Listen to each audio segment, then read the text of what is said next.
As business owners, entrepreneurs, family men, it's difficult for us to find the time to put together projects like these. Even though it's something we really want to do, unfortunately, taking care of the things we have to take care of comes first. However, because of viewer support for people like you, we're able to continue doing this. Please consider joining our Patreon and supporting the Burn and Return podcast.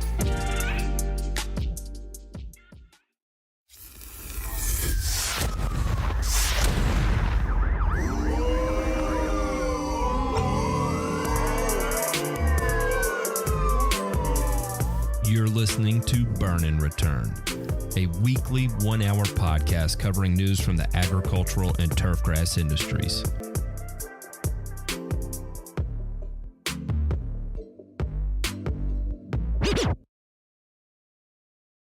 And we're back. Happy Christmas, Merry New Year, everybody. Welcome to 2024.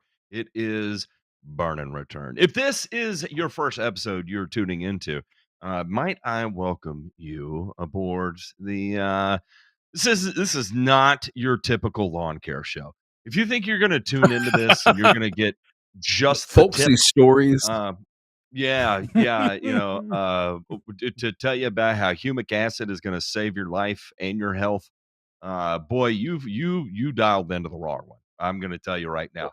But what I will tell you is that we are going to send you into a mental exercise of all the various things that occur from a global perspective that wind their way down to a very micro level and affect what we do in the green industry, which gives so much availability for people to talk about their experience of humic acid saving their life and how they're able to apply, a 1402 liquid at 64 ounces an acre, and they have the nicest lawn in the world.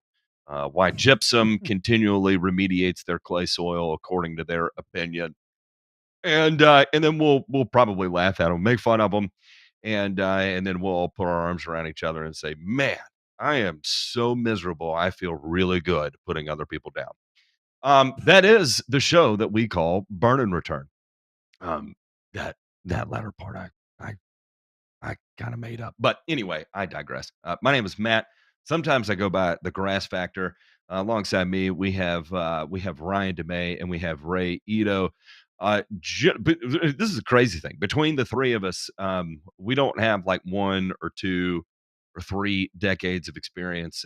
We are angry, ornery, grizzled, definitely not chiseled, assholes, but not scumbags. We've been around long enough to know what we don't know, and that's a whole hell of a lot. And so what we do like talking about is some of the dots that we've connected through our 70-ish combined years of experience here. And so that's who we are, and that's what we do. Gentlemen, how the hell are you? Well, I'm glad you so aptly set the stage for everyone that has not joined us before. And if you have joined us before, it's our first show back after Christmas. So hope everybody had happy holidays, everything like that. But for the newbies, just to set the stage here, right before we went on air, minutes before the recording button was pressed, we were talking about such things as meals ready to eat, nuclear holocaust or accidents, and also strippers that pop out of cakes. So, I mean, that gives you a sense of where we're coming from and the things that we need to do to be creative. Epstein Island and the effects that has on a business. Yeah, don't forget Epstein Island, and don't forget forgivable loans. Conference in Davos, the WEF. Listen, you get on that airplane, boys, and there ain't nothing forgivable that you're about to fucking do, loans or anything. So, just saying, don't end up on a flight log. Greta Thunberg's the least you have to worry about. Yes, that's truly, and trust me when I say, boy, do I hate fucking commies.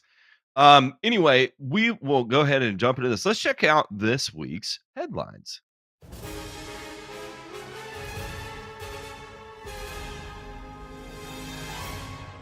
Nothing to fear. This is just the news, and here to kick it off is all right. So I find this particularly interesting because I'm in manufacturing, one, but two, in this ever evolving quest to do more with environmental responsibility, and can we produce green nitrogen, right? And for those of you that are not familiar, typically what we do is we use a method called the Haber-Bosch method to produce ammonia, and then from ammonia, we can convert it over to urea and all kinds of other fun things, right?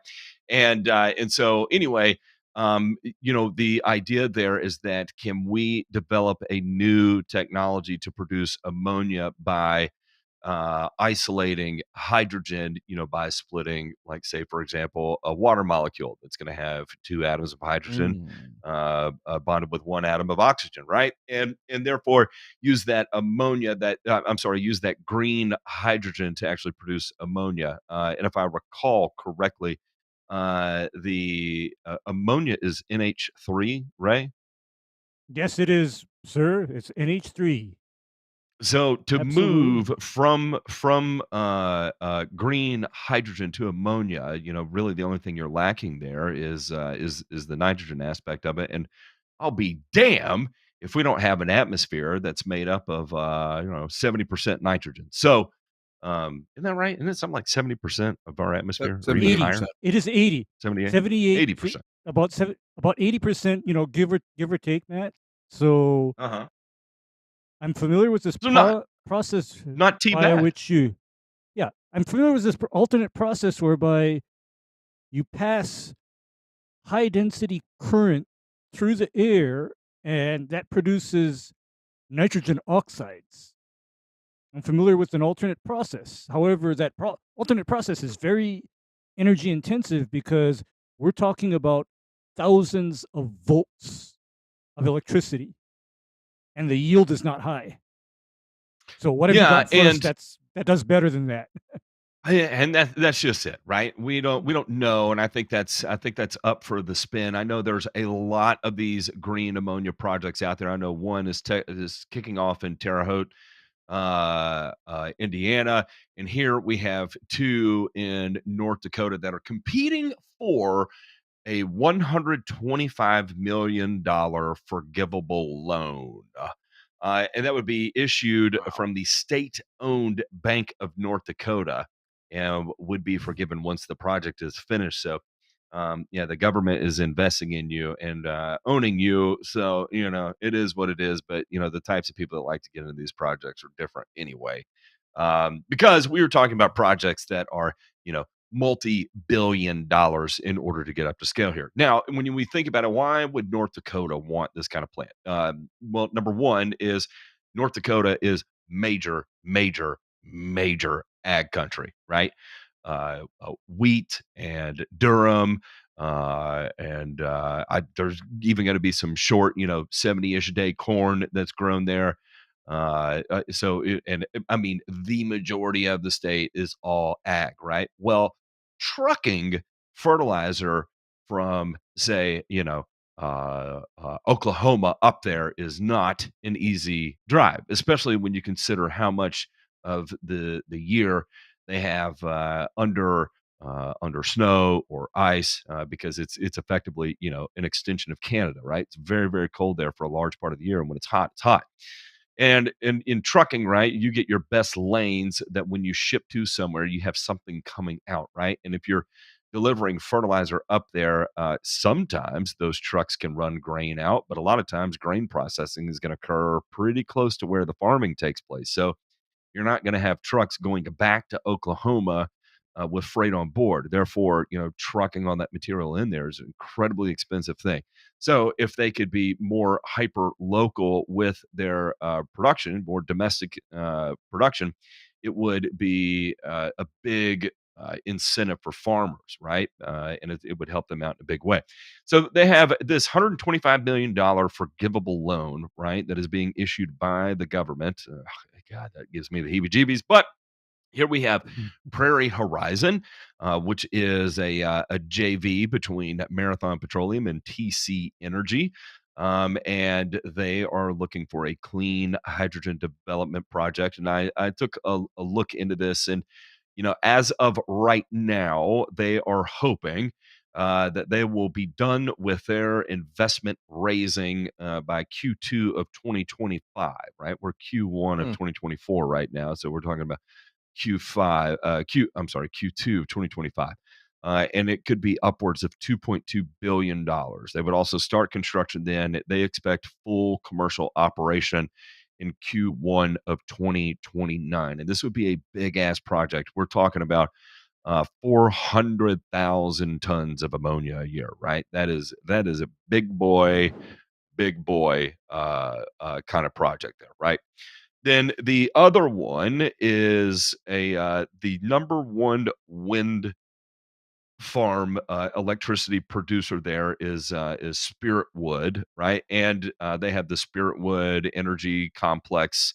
I'm sorry, Spiritwood Energy Park, and it is owned by this other company called Next Era. And Next Era is partnering with CF Industries. And if you've ever heard of CF Industries, they are the largest ammonia producer in the U.S. So they are butting up with the design. CF Industries is buddying up with Next Era Energy, who has all the wind energy production resources to produce this green or build this green ammonia plant. And one of the things that they're talking about doing is they're going to be removing 130,000 tons of carbon dioxide emissions from the agricultural supply chain each year, right? Because now you get to play into that with all the fewer trucks that are going to be on the road and so on and so forth, right? As of right now, the non-CF industry, so it would be TC Energy, is winning this bid, and but the final decision making hasn't ended. And I will say this, that a company like CF Industries can figure out a way to get this built, but this is a $125 million forgivable loan, so of course they're going to go for it. I mean, if you are part of a green ammonia project, you'd be a fool not to at least try and win $125 million. It's 9 figures of a forgivable loan, but it is tied to the government. But CF Industries is also no stranger to working with the government or owning the government, however you choose to look at it. So anyway, interesting there. What that would do is also open up supply to the remainder of the U.S. And what I would like to see is, how does that influence prices for us moving forward? A long way off. And 2029 is a long way off. while it is a forgivable loan, I'm sure that there is some serious expectations of ROI and profit on this. So, yeah. The good news is on that front, from a logistical standpoint, a lot of railroads up there, right? So, if we're going to go overland to move that stuff, it's certainly not barges and all that, but I guess we'll find out, huh? That's a 2030 problem, Matt. Yeah, and the interesting thing I think we'll end up seeing is with continued instability in the Middle East and the Red Sea. CF Industries has the whole dumping fees on importing fertilizer is, I mean, I'm not going to be shy about it. That was lobbying by CF Industries, right? That and they were the ones that spearheaded that, and they were able to get it done, and work the government however they had to work the government, because clearly ours can be bought and sold no problem. However, here's the our other our wrinkle. Congress people have no problem playing and investing in private business at all. Of course not. And then Especially here's the other if you're in problem. Egypt. Yeah. Here's the other problem, is that with continued instability between Russia and the Ukraine, because, by the way, folks, a significant amount of natural gas used to come from that region, and Mm-hmm. the conventional process for producing ammonia, if I'm not mistaken, uses natural gas as its Yep. starting material, because natural gas is composed of a hydrocarbon called methane, also known Mm-hmm. as CH4. And Mm-hmm. in the process, hydrogen is split from that carbon to get your hydrogen that you need for the ammonia. So this, to me, is actually good news if this project can get off the ground and be successful, because we badly need alternate supplies of ammonia, because ammonia is an essential building block for not only fertilizer, ammonia is also the building block for a lot of things that I can think of that are just essential to our world. Because I know that, for example, ammonia is an important building block, for example, for making certain plastics. You got to have ammonia for that. You don't have it, you don't have it. And bad things happen. So I'm looking forward to this getting off the ground. Yeah, it is, and I think Mhm. domestic production is an absolute must given the state of everything that's going on in a global perspective, right? East Asia is weird, North Korea is weird, the Middle East is now weird times 10, Yemen is weird, the Houthis are weird, and what's going on in Europe with ag is weird, Russia is weird. I don't know. What were we gonna say, DeMay? I thought you were gonna say something.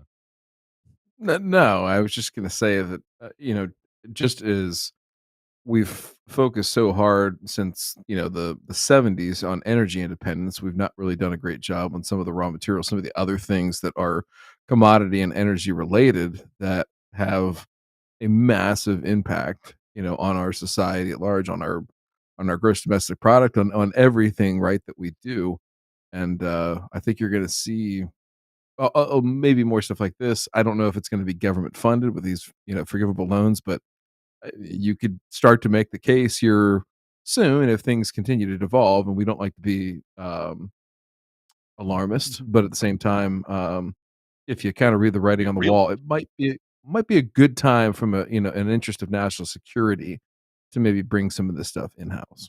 So, but Actually, 100%. Ryan, yeah, yes, I think we need to basically make it so that the rest of the world doesn't own us. And right now, the rest of the world owns us because we need things from the rest of the world. So all it takes is some kind of a problem, some kind of a civil war, some kind of a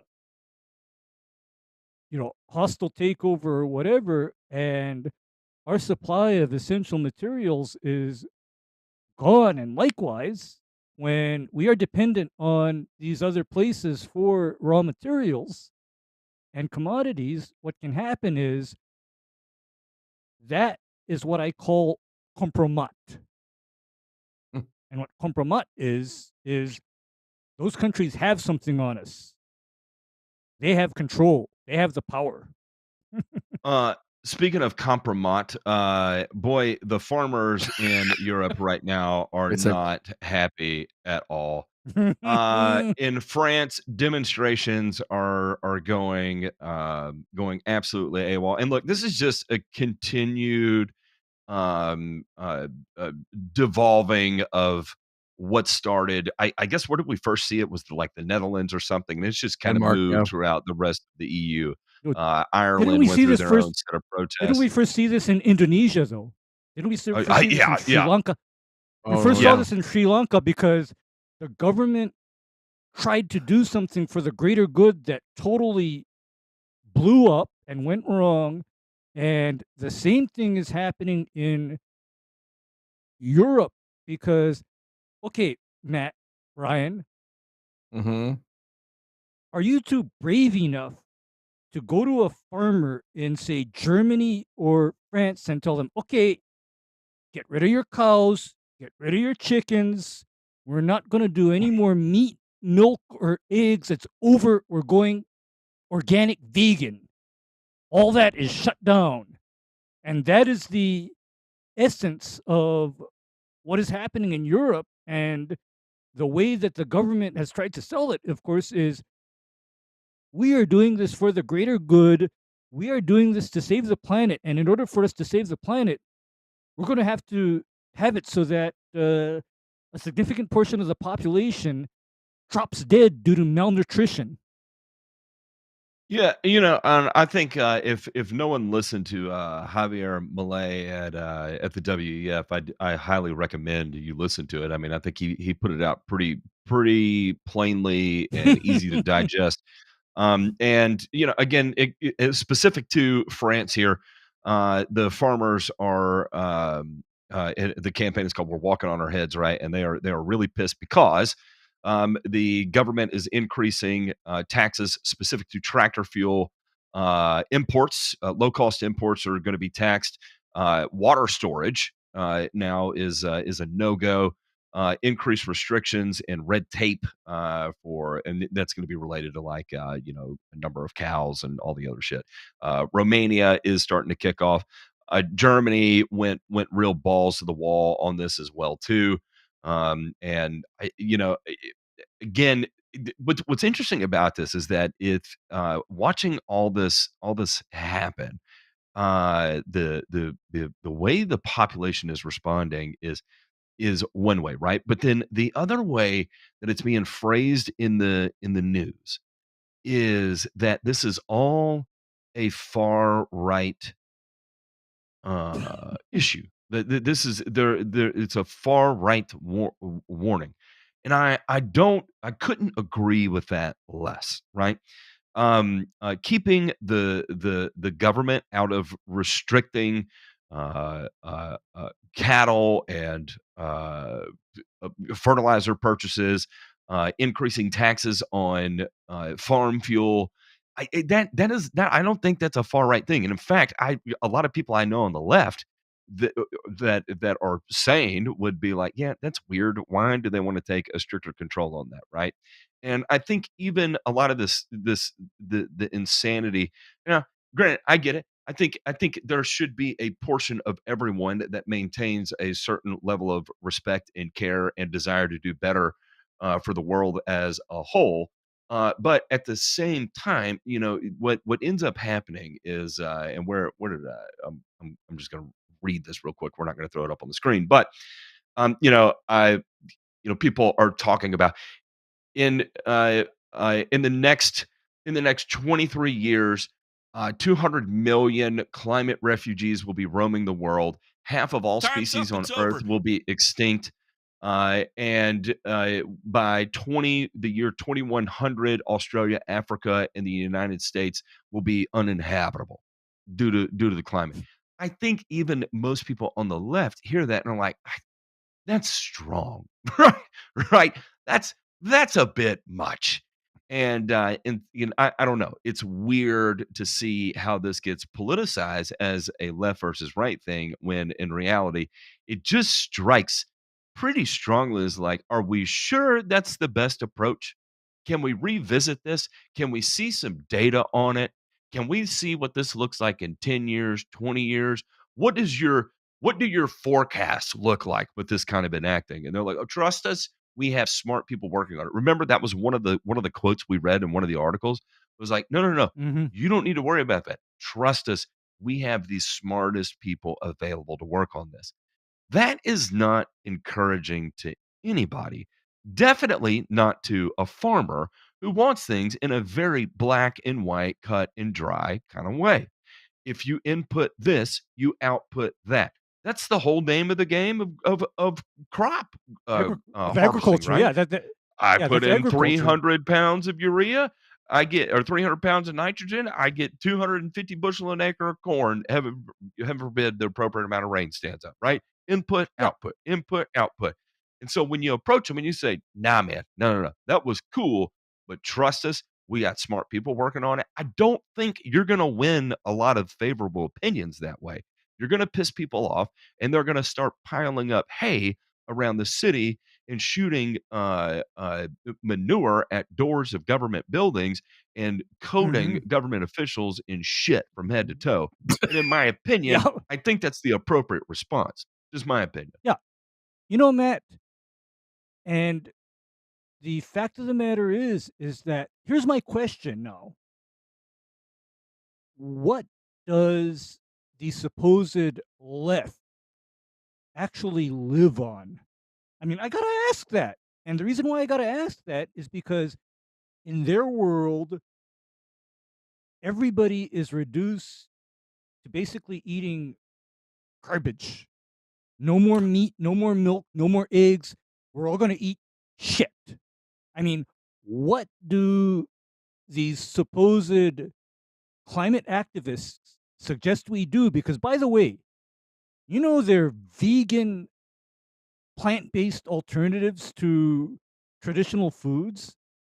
Didn't we go over the fact that a lot of those traditional, a lot of these newfangled foods have not only unknown health effects, but they also are not actually beneficial from an energy balance standpoint, meaning they require more energy to make than, say, a cow happily grazing in a pasture.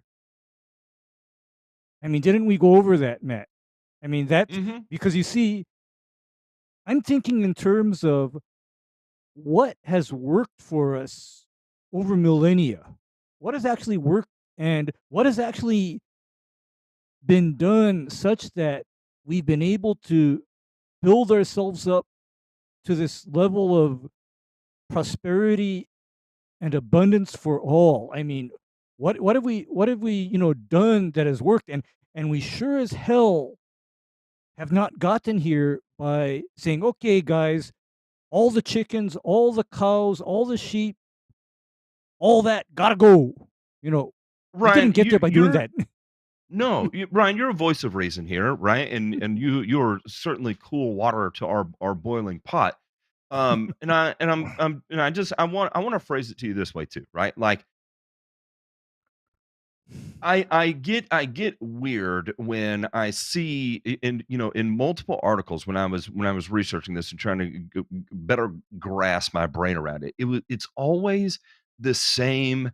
Democracy is under attack. This is a warning of the far right terrorists are coming to get us all.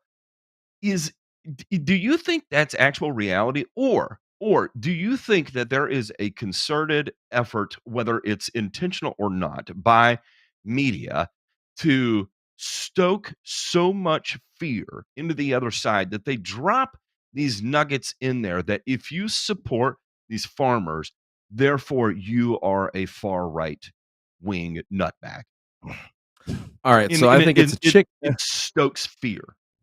I think it's a chicken or an egg argument at a much broader scale of okay, so is it the media that is emboldening people in government, whether it's in bureaucracy, right, as appointed officials or as elected officials, to go into these issues of whatever kind, right, and be on the far fringes, right? Because no matter who Mhm. you are, where you live, the people that are on the fringes are the scariest motherfuckers out there, right? And I don't care left, right, indifferent. That's the way it Yeah. is.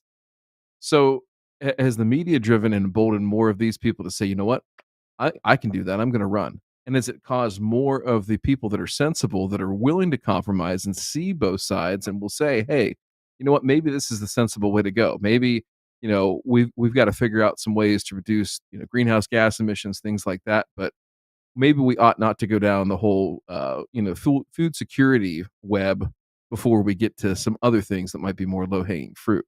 Right. So I think you have a bunch of people that are making decisions that are so far removed right from the middle of the bell curve that that's what's really fucking this up.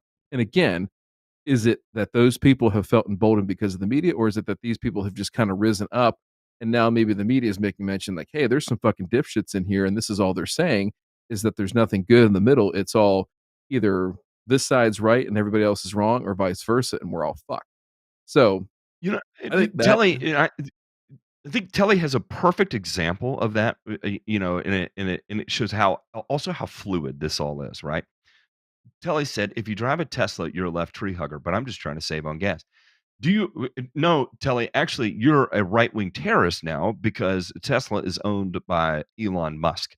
And, Elon used to be the pinnacle of the excellence that came from the left, right? I mean, he was reshaping automotive industry as we know it. And then all of a sudden, it's like if you drive a Tesla, you support that scumbag. What a piece of fucking shit you are. You've really done that. And I don't, the chicken and the egg argument. I hear you there, but it's weird that how is it all getting? I don't know. It's getting more extreme, I feel like. And I don't know if it's alienating more of the extreme or it's creating a harder line that people are like, I refuse to even smell the air from the other side of this invisible line. Mhm.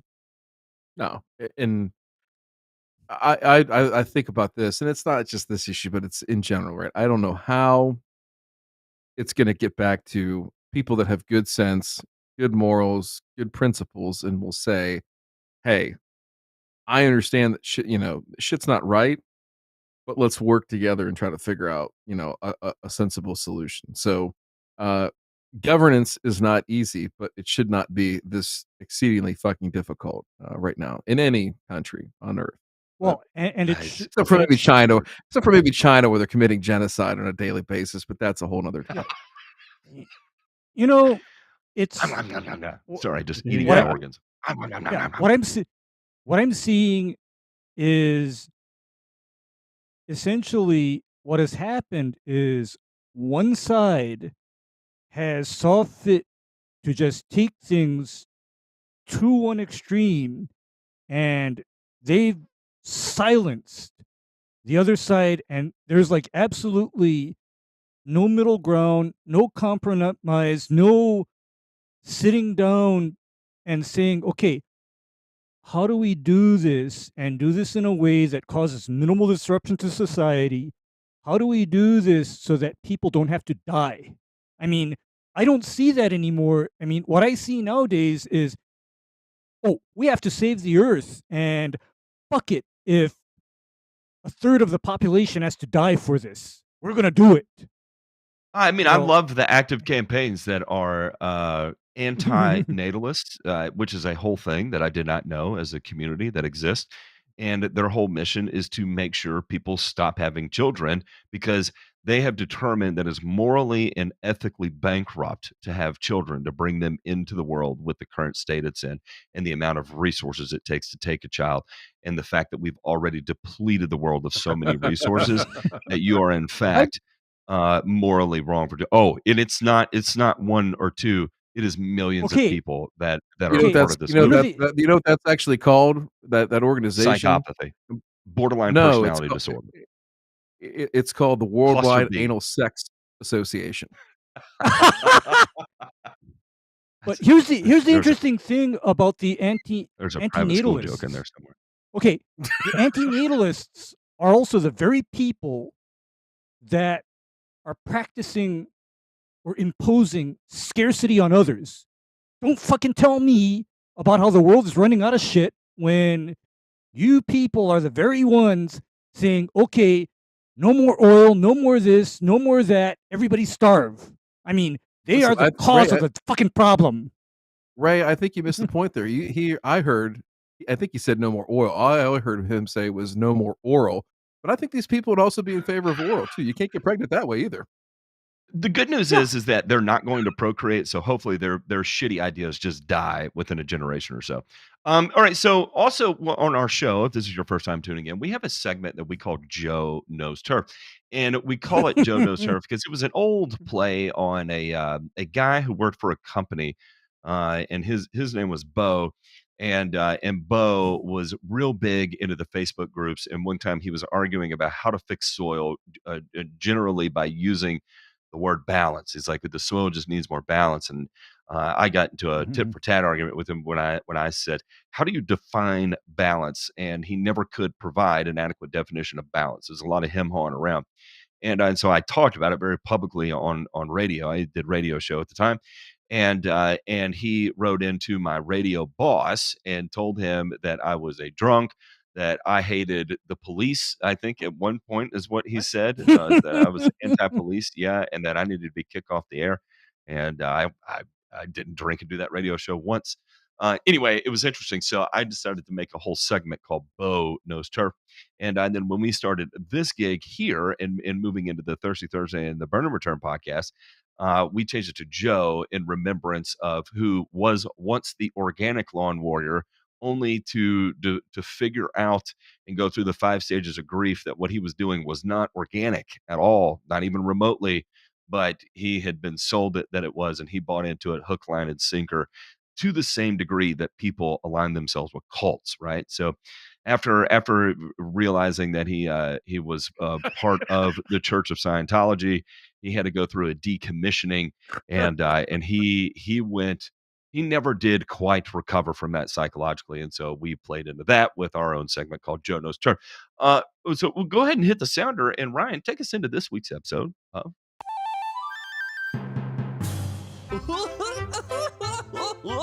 Joe Knows Turf.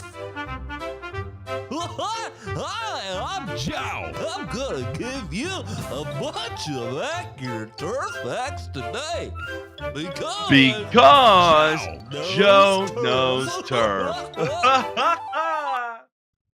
All right, gentlemen, listen, this is our first show since the holiday break, and whatever holiday you celebrate, I don't really care. I'm here to talk to you about a New Year's resolution. My New Year's resolution this year, guys, and I'm going to try and stick with it, is to cancel Ron Henry's advice on YouTube. Now, he can sell you products, he can do whatever he wants, but I am absolutely on a mission this year to make sure that people will stop taking advice from Ron, okay? Case in point, we're going to do this one. And listen, he's on here so much because he makes up so much shit on the fly because he doesn't know what he's talking about. And it really, really, really irks me that 62,000 plus people would take advice from this gentleman. Okay. Again, I've got no problem with his business model.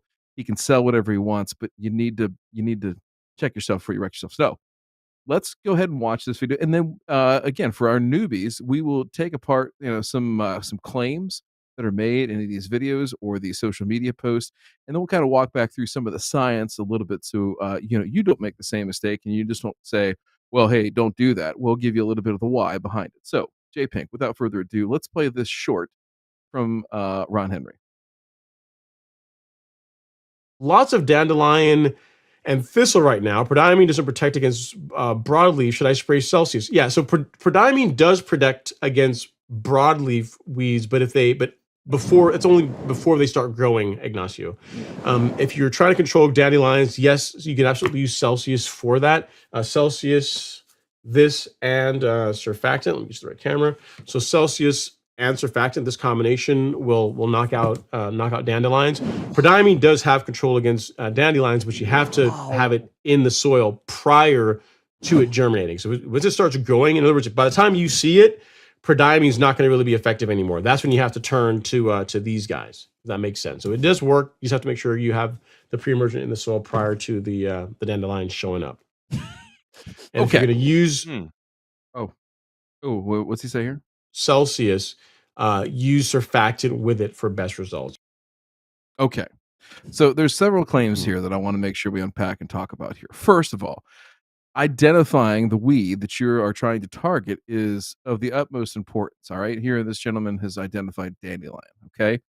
Now, the things that you need to understand is not only the chemical control, but some useful things about that particular weed, such as when it flowers, when it germinates, all those types of things. Now, we can classify weeds really simply by annual weeds. Okay. And some are winter annuals, some are summer annuals. And then we also have biennial weeds, which we won't go into too much of those. Okay. And then finally, perennial weeds, right? Weeds that are occurring every single year on a perennial basis, which, Ray, correct me if I'm wrong, but dandelion is a perennial weed. Is that not true? That is true. And so are the thistles. So are the thistles that this caller to Ron's show mentioned, is that thistles and dandelions I know as perennial weeds. And here's one more thing is I'm also thinking about my time of the year. And, in the southeast transition zone, if you have broadleaf weeds that are actively growing in the winter, everybody, for the love of God, please don't apply Celsius in the winter. Do you know why Bayer named Celsius? It is because Celsius was specifically designed to be safe for people in places like Georgia, Florida, Louisiana, and Hawaii to apply Celsius in the summer when it's too hot to use things like three-way or speed zone. Okay. and taking advantage of that on dormant grass during cooler times, right? That's your best because bet. Matt, 2,4-D, highly effective. Because Matt, Go ahead. What do I typically use when it's like fall and winter on emerged broadleaf weeds? What do I typically bust out? You know me. Not Celsius. Yeah, not Celsius. I'm usually like grabbing for the 2,4-D ester, and if the turfgrass is tolerant, I'll even send triclopyr in the winter in the south. I'll do it. Now, I'll do it. I'll look at this real quick and see here while we're doing this. But real quick, JPink, pull up that label, and if you would, really quickly. So the long label. This is the exact product that Ron is selling, the 65 WDG formulation of prodiamine. I don't care if you're using the 4L. I don't care if you're using name brand Barricade from Syngenta. I don't give a shit. JPink, It's the real same quick, thing. just nice and easy here for me. Just go ahead and hit Control F. And I want you to type in dandelion. DAN. Just do DAND. Not found. Zero. Okay. Zero. All right, let's try this. Try let's thistle. try thistle. Yeah. Okay. Also 0, 0. Wow. So when Ron Henry swing and says miss twice, no, when Ron Henry says in the short that yes, prodiamine will cover dandelion, the label does not support that claim. Okay, so the label of the product that he's actually selling does not support that claim. I'll be damned.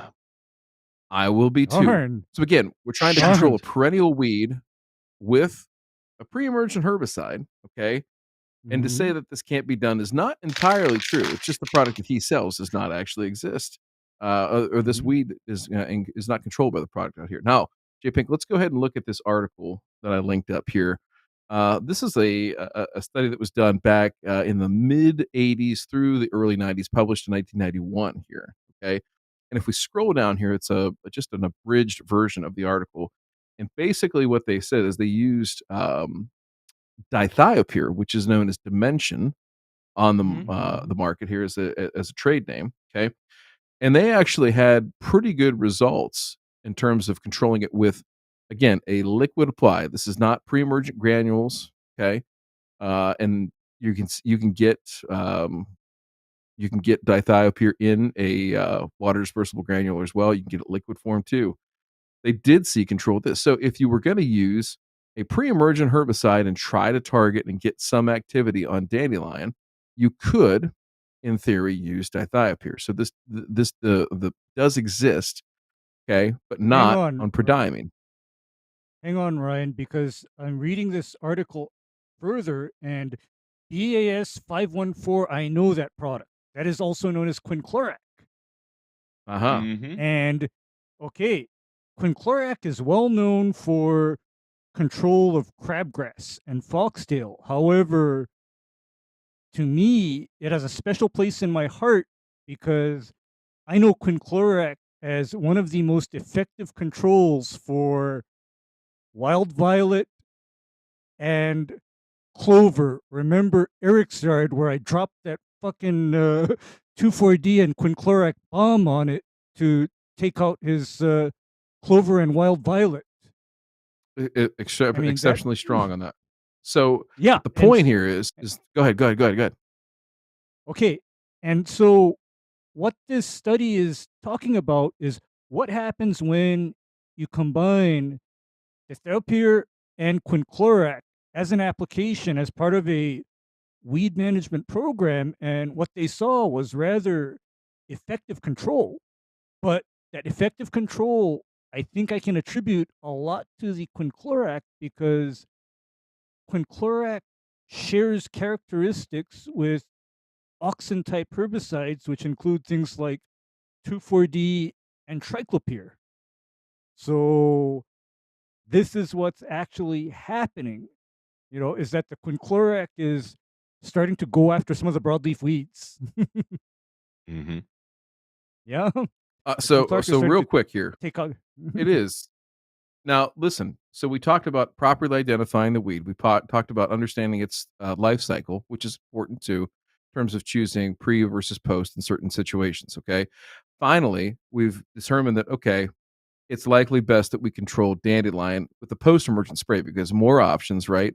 We have better range on timing, right? We can use Celsius, presumably in the summertime, when it's warmer out, late spring, something like that. But we also have options in the wintertime, right? Whereas with our pre-emergence, our windows are kind of limited. And as we just saw here, the product that Ron Henry fucking told us to use actually doesn't even have it on the label and has absolutely no efficacy. Wow, we can look at maybe if we do want to use a pre-emergent and go after this, which probably isn't the best thing and wouldn't be recommended by most university professors or even us, chiseled veterans. I did say chiseled and grizzled. Hey. That Hey. that listen, we would make a better product choice. Okay, so if we were going to go post-emergent here real quick, let's say it's this time of year, right? This person asked this question sometime in the last, say, 4 to 6 weeks. What would be in any warm season grass, right? Because I'm assuming with the recommendation of Celsius, this is on warm season, right? What would be your choice here of a either a readily available or easy to use safety margin built-in kind of herbicide here, gentlemen? What would be your choice and why? Speed Zone, and it's not even close. Right? Speed Zone, I'll second. Speed Zone, I'll second. And if I'm concerned about pre-emergent effect, I'm also Mr. Metsulfuron Methyl.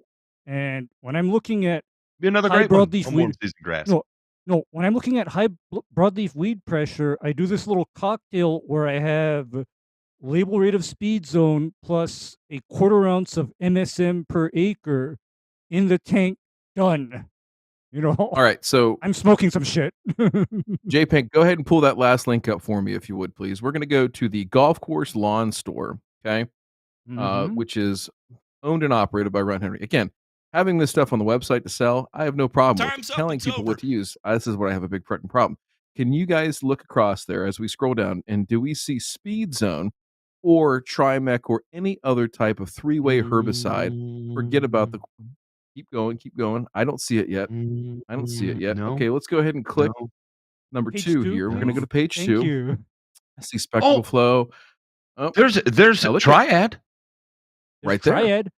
Okay, one note though: in cooler weather, amine type herbicides don't a kicker. give you amine type herbicides are not nearly as strong on broadleaf weeds in the winter and in a cooler part of the year. And so Triad is actually safe to apply on warm season grasses in like late spring through early summer. Then it's an excellent choice at that time. During, I guess, round 2 and 3, Matt, you throw in your 3-way and get it done. I mean, that's just my thought on it.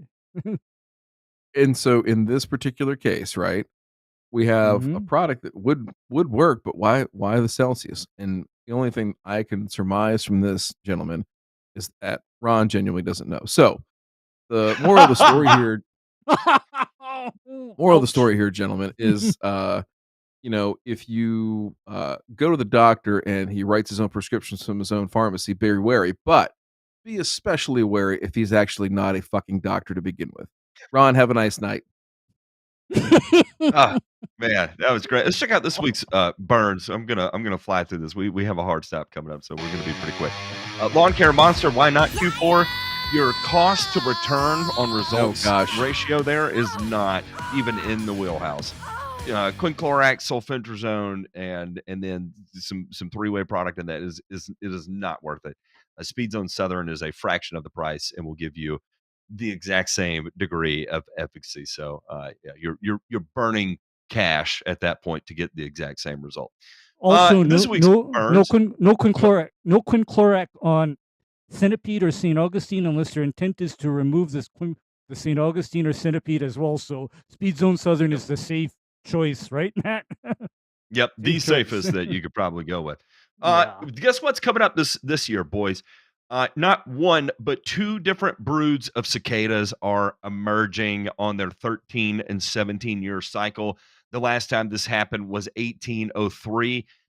It's biblical times. Man, if 2019 didn't kick off the once every 100 or 200 year pandemic, now we've got the locusts coming. And we man, we are going to be on one. Look at the section of the Midwest that's going to be dealing with this. That is major farmland. That is going to be cotton. That is going to be rice. That's going to be corn. That's going to be soybean in a big, big, big, big way. And man, I am here for it. I can't wait to see how this plays out. What's interesting about this is with the attention that has been placed on chlorpyrifos or Dursban and imidacloprid and restrictions around that, this is one of those where we'll see it come into play. Now, I'll say is that we still have a fairly high amount of pesticides that are registered, and even if it is on restricted use registration, by all means, if you have farm, you have the ability to apply restricted use products, assuming you have the right licensure. But man, if golly, this wouldn't that be something if this turns out to be catastrophic of some degree. Yeah, I mean, what's out there for cicadas? Because I'm thinking pyrethroids or carbaryl. Yeah, that's what I was thinking too. Is carbaryl would be just a real easy one. And however, cost per acre on carbaryl is actually quite high these days. That's no longer a very inexpensive product, and most growers that know what they're doing, you have a hard time getting them to apply carbaryl to anything because there are some side effects associated with utilizing carbaryl. I mean, any grower that knows this shit is reluctant to break out the 7. I mean, they don't want to do it. Yeah, you want to be real conscious of your nozzle selection and all that fun stuff because carbaryl can be an interesting one. But with the high pitched buzz, the mating songs, and reaching 100 decibels, I'm sure this is going to be in the news for a while. So get ready because that's coming.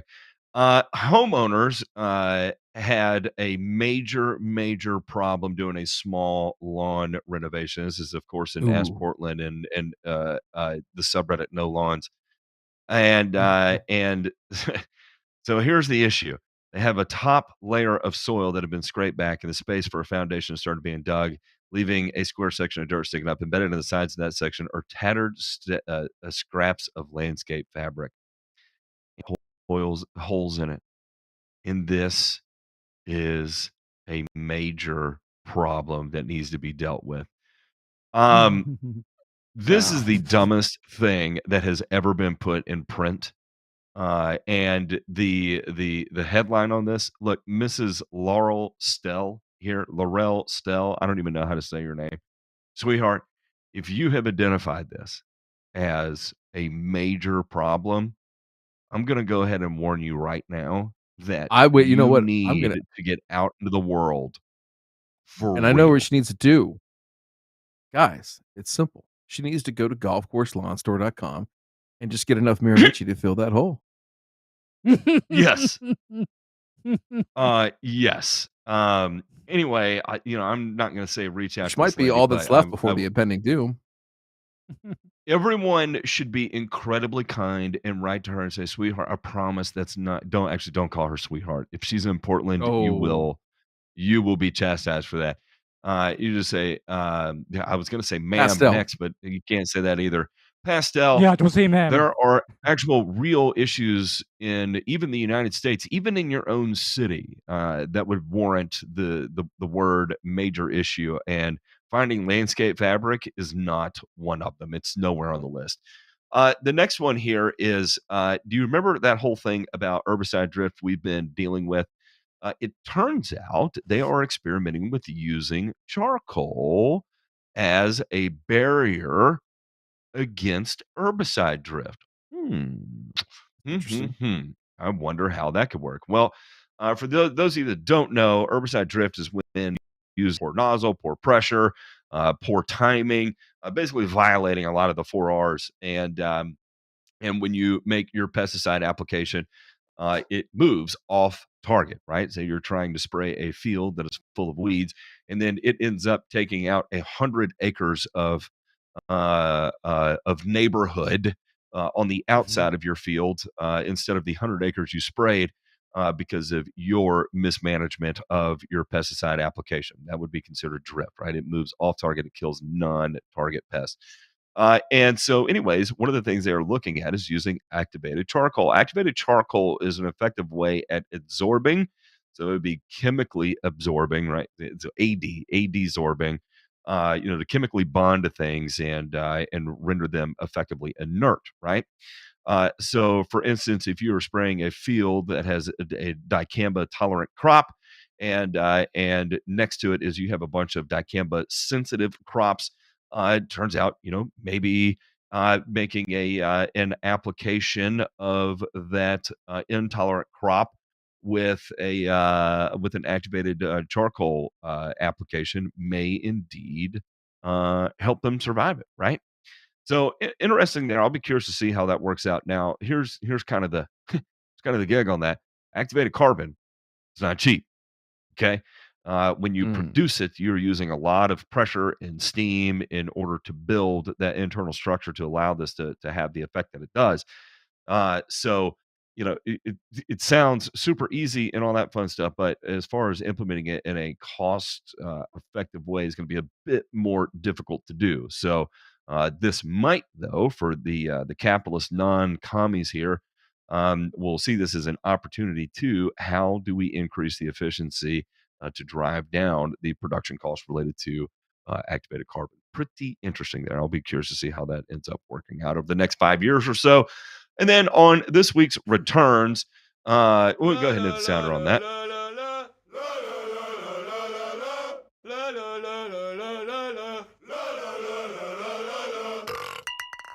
back. The Fertilizer Institute opens nominations for the 2024 4R Advocate Program, right? And with the 4Rs of nutrient stewardship it is a community driven group thing to push better decision making when it comes to applying fertilizers. This is good. The 4Rs and 4R advocacy is good. It's great. This is the type of self internal industry specific development that needs to take place to keep government from needing to step in and set rules on what you can and can't do so we can avoid a situation like France or Germany that's kicking off right now. And what they are doing is they're opening nominations for who is going to win their for our advocate program, right? And so they've got some people from around. We've got a farmer, Randy Bales. We've got people that work with suppliers, a Yield Pro specialist with Co-Alliance, Eric Sagwart. And anyway, it goes on and on. If you feel like you're going to vote, for any of these people, or read their stories and find out who you feel like had the best approach towards environmental responsibility and being able to maximize yields with the lowest environmental impact, then by all means, you can do that there. And then the last one here that we wanted to cover was, boy, the South sure did get hard, but it has hit everywhere from the Pacific Northwest, coast to coast. I know they had a hellacious ice storm up in Oregon. One of my wife's friends is up there and sent pictures, and it was fucking nutty, the amount of ice that was on everything. We're seeing wind chills at -30. That is cold as absolute hell. We got 13 inches of snow here in Knoxville. In Memphis, they had to boil water because all that shit. New Yorkers had black ice that they couldn't drive on. Anyway, it was nuts all over. And how many people died as a result of this? 55, 60, something like that. Yeah, that's a lot. That's a So that was when lot it's of cold. people.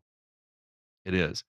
Uh, what, how did you handle the cold Mageddon of 2024, DeMay? Well, again, obviously, don't like to see people pass away or whatever, but I just tried to keep the silver lining in clear view, which was that, the day that it went from, like -3 and the following day it was like 14. I looked at that as lengthen the time of exposure that it would take for me to actually die. So if there's a way to look at the glass half full, that's it.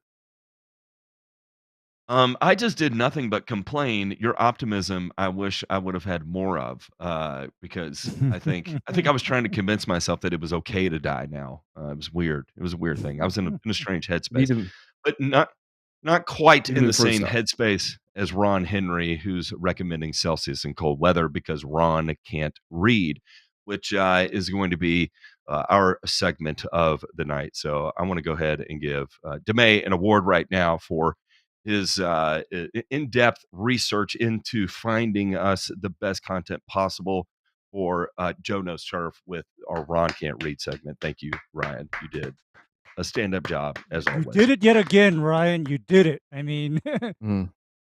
I can't wait to see how that evolves as well over the next 5 years because man, that's a pretty wild stuff. I have a feeling it's going to get a lot worse before it gets a lot better. And boy, am I here for it.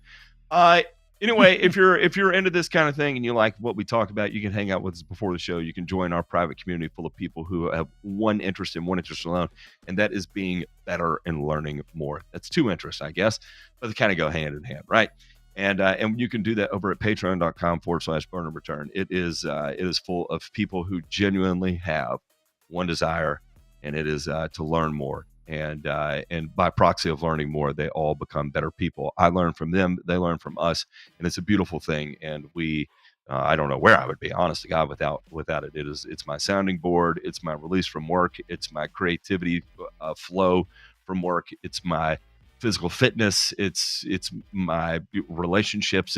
It means a lot to me. So if you're into that kind of thing, by all means, check it out. Patreon.com/burn return. I promise you, for the cost that it is to join, it will be the best investment you made this year, especially if you're a business owner. Without a doubt, it will be what you will get in return for it is you will turn out but very profitable as a result of that. That is one guarantee I can make about it, and you'll learn something too, which is always a net win. Anyways, we're gonna go let the patrons decide the title of this week's episode, and we will catch y'all on the flip side. Bye.